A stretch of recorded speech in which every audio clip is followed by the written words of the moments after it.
үргэлжлүүлэхгүй болохгүй гэж байгаа юм ерөөсөө байхгүй. Монгол банк бол энийг дэмжиж ажиллахад бэлэн байна. Тэгэхээр одоо яг энэ 8-аас 6 болгоод 2%-аар багасгахад Монгол банк ч өөрийнхөө хүнийхээ аюу багасгасан, МИК ч гэсэн өөрийнхөө авдаг шимтгэлийн хэмжээг багасгасан. Одоо 6% хүн дээр бол МИК бол 0.7% шимтгэл авч байгаа байхгүй. Одоо тэгэхээр ингээд багассан.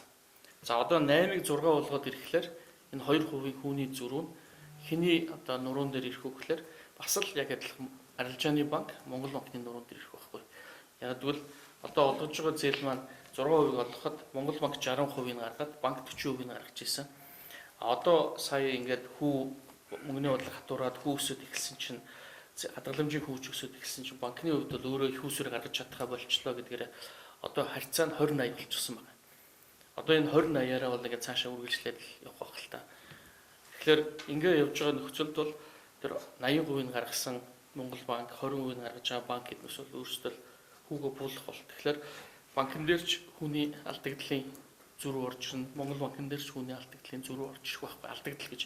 Тэгэхээр энэ алдагдал хүлээхийн албан ёсоор одоо нэг шийдвэр гаргаж яах хэрэгтэй. Тэр нь өөрөө одоо засгийн газрын тогтоол дээр за ийм хэмжээний алдагдал гэх юм байна. Энэ ачааг одоо тэр байгууллага үүрэх хэрэгтэй.